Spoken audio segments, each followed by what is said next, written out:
பகவத்கீதா தியானஸ்லோகாः. நமோஸ்து தே வியாசவிசாலபுத்தே புல்லாரவிந்தாயத பத்ரநேத்ர ஏன த்வயா பாரததைலபூர்ணः பிரஜ்வாலிதோ ஞானமயப்பிரதீபः பிரபன்னபாரிஜாதாய தோத்ரவேத்ரைகபாணயே ஞானமுத்ராய கிருஷ்ணாய கீதாமிருததுஹே நமः. सर्वोपनिषदो घावो दोक्ता गोपालनन्दनः पार्थो वर्तस्सुतीर्भोक्ता दुक्तं गीतामृतं महत्. वसुदेवसुदं देवं कंसचाणूरमर्दनं देवकी परमानन्दं कृष्णं वन्दे जगद्गुरुम्. அடுத்தது 31வது ஸ்லோகம். क्षिप्रं भवति धर्मात्मा शश्वत्शान्तिं निगच्छति कौन्तेय प्रतिजानीहि न मे भक्तः प्रणश्यति. क्षिप्रं भवति धर्मात्मा शश्वत्शान्तिं निगच्छति कौन्तेय प्रतिजानीहि न मे भक्तः प्रणश्यति. சென்ற ஸ்லோகத்தில் பெருமாள் சொன்னார், துராச்சாரமாக இருந்தாலும் அவன் இடைவிடாமல் என்னை பஜிக்க வேண்டும் என்பதில் உறுதியாக இருந்தால் அவனுடைய பக்தியை ஏற்றுக்கொள்கிறேன். அவனுடைய ஆச்சாரத்திற்காக அவனை விட்டுவிட, கெட்ட ஆச்சாரத்திற்காக அவனை விடுவதில்லை, அவனுக்கும் அனுகிரகம் பண்ணுகிறேன் அப்படின்னு பெருமாள் சொன்னார் இல்லையா. அதில் இப்படி இருக்கான், இது மாதிரி ஆச்சார குறைபாடு இருக்கான், நடத்தையில் சரியில்லை அப்படின்னு சொன்னால், இது மாதிரி தொடர்ந்து பெருமாள்கிட்ட பஜனம் பண்ணுறது, பெருமாள்கிட்ட பக்தி பண்ணுறது தான் முக்கியம் அப்படின்றத மட்டும் அதில் தீர்மானமாக இருக்கான் அப்படின்னு சொன்னால், க்ஷிப்ரம் பவதி தர்மாத்மா.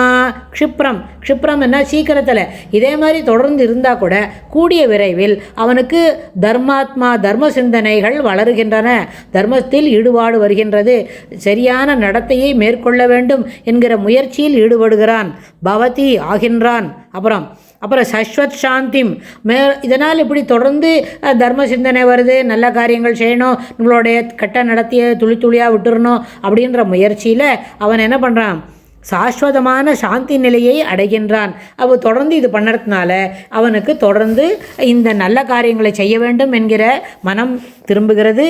மனத்தினால் அவன் என்ன இருக்கிறான், மாசிலனாக இருக்க வேண்டும், மனத்துக்கண் மாசிலன் ஆதல் அப்படின்னு சொன்னால், அதுபோல் மனத்தளவில் எந்த விதமான மாசும் இல்லாமல் இருக்க வேண்டும் என்கிற எண்ணம் மேலோங்குகிறது. அதனாலே மனம் சாந்தியை அடைகின்றான். இப்படியே பெருமாள் அப்படியே சொல்கிறார், சாந்தி நிலையை அடைகின்றான். கௌந்தேய அப்படின்னு என்ன பண்ணுறார், குந்தி புத்திரனை கூப்பிட்டு, என்னுடைய பக்தன் ந பிரணஷ்யதி, ஒரு நாளும் நாசமடைய மாட்டான், எப்பொழுதும் அவனுக்கு சிறப்பான நிலைகள் ஏற்பட்டு கொண்டே இருக்கும்.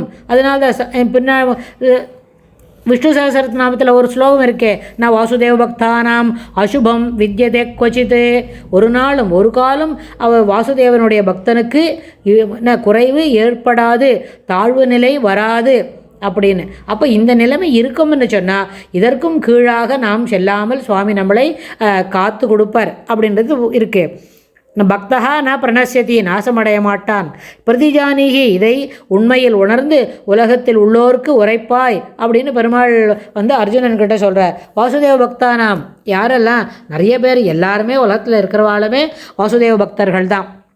எப்படின்னா லீலா சுகர், திருமங்கை ஆழ்வார், விபன நாராயணர், அவா எல்லாமே வாசுதேவ பக்தர்கள் தான். அப்போ இதுவில் நம்ம பழைய சொல்கிறோம், ரொம்ப பழைய கதை. லீலா சுகர், திருமங்கை ஆழ்வார்னா முன்னாடி ஒரு பழைய கதைன்னு சொன்னால் ஒரு 5000 வருஷத்துக்கு முன்னாடி. ஆனால் இப்போது இன்றைய காலகட்டத்தில் வாசுதேவ பக்தானம்னு சொன்னால் சுவாமிகிட்ட சரணாகதி பண்ணி அவனுடைய நாமத்தை தினந்தோறும் பஜனம் செய்து கொண்டிருந்தால் எப்படியாவது கடைசி நொடியிலாவது நாம் செய்வது தவறு என்றும் நமக்கு ஏதும் தீங்கிழைக்கக்கூடிய நேரம் வந்தால் அதிலிருந்து நம்மை காத்து கொடுப்பான் என்பதற்கு ரொம்ப சிறப்பான உதாரணங்கள் நம்மளுடைய டே டு டே ரொட்டீனில் நிறைய நம்ம பார்க்குறோம்.